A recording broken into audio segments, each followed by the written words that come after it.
the generation we call the baby boosters, push the limits that had been challenged by their parents, the generation of the baby boomers. The result is that without much fanfare or visible leadership, the US has created a moral system based on convenience, on feelings, and on selfishness. That's what guides morals nowadays. Convenience. People do what is convenient for them. They don't even want any law. Secondly, they are based on what? Feelings. Just get up as I feel like I am. And then that's fine. I mean, feelings. And what? Selfishness. Those feelings do not consider other people. Your feelings, you also consider my feelings, right? When you tell me that you feel like you are, you should also think that I also feel like I see you as. And what if they are contradictory? Is it only your feelings that matter? Don't I have convictions too? Both of us feel. The consistent deterioration is still the last part of the quote. The consistent deterioration of the Bible as the source of moral truth has led to a nation where people have become independent judges of right and wrong, basing their choices on feelings and circumstances. So all that matters is what you feel and what the circumstances are. This is the anarchy, dear brothers and sisters, that is in our world. And if we have this kind of anarchy, which wasn't even present in this magnitude at the time that Paul wrote these words, then the message of Paul is more relevant to us today. And so, like I said, Paul basically does three. He asks Christians to do three things in this wake up call. The first one is wake up. Wake up. Arise from your slumber. It's true that sleep is good. For us to be in church this morning is because we took a decision that even though sleep was good, we needed to be somewhere. For you to be present in your office on Monday morning or any other work day, it is because you take a conscious decision that even though sleep is good, there is something that is necessary. And so you do what? You arise out of bed, you wake out of the slumber. Because our natural bodies want to continue to do what? To sleep. We want to continue to lie in bed. There may be a few exceptions, but we want to lie in bed. We want to sit there and do nothing. But Paul says to the church in Rome, arise from that slumber. And there are reasons why we need to arise. He says the reason is salvation is nearer now than when we first believed. Because every passing day, we are coming closer and closer to the return of Christ. And the return of Christ can be in two senses. It is either the physical return that Revelations and other Bible passages talk about, or your death. Day by day we celebrate birthdays. But somebody has said birthdays are also death days, right? Happy Golden Jubilee. Oh yeah, now 50. But remember, 50 means 70 minus 50 equals 20 more years. Because the Bible says 70 years is all we have, right?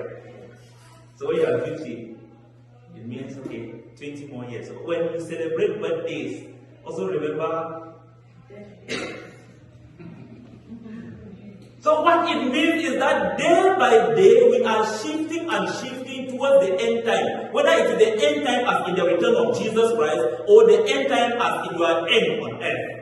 We are shifting. And so Paul says, if our time on this earth is short, we need not spend that time doing what? Sleeping.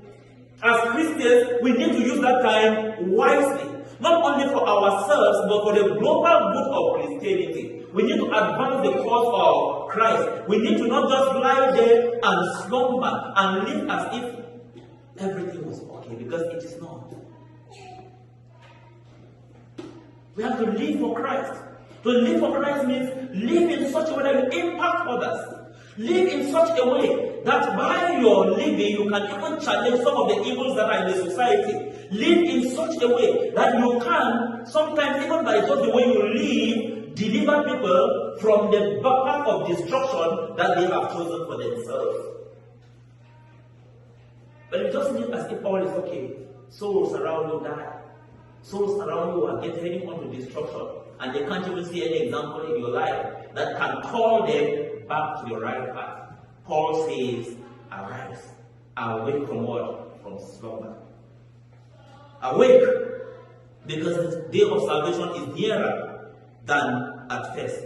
And then he continues, he says, awake, because the night is over.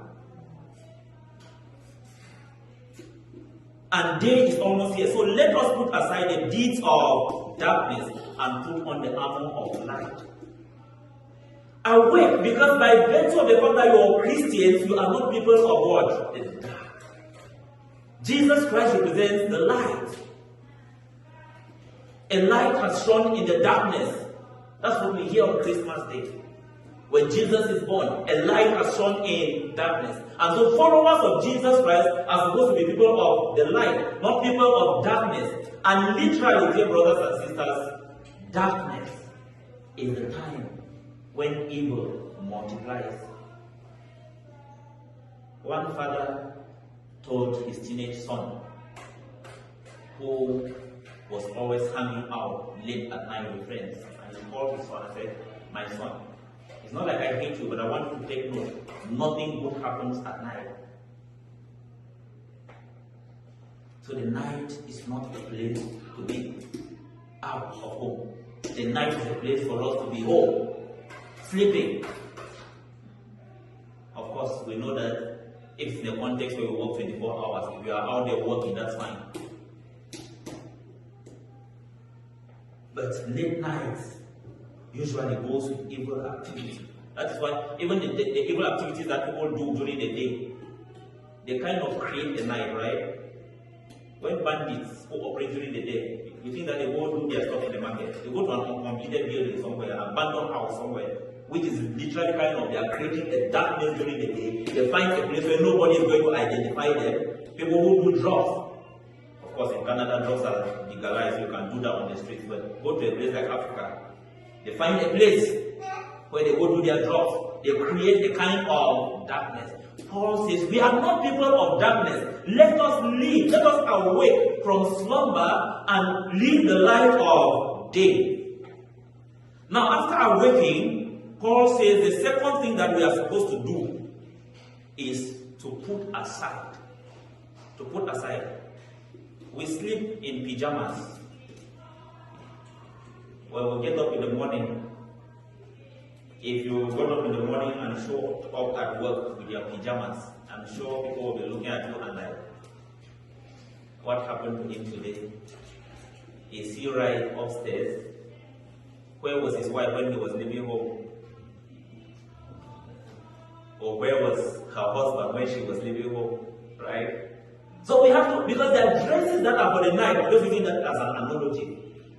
When we rise, we have to put off the things that are things of the night. And these things that are things of the night, Paul names some of them here.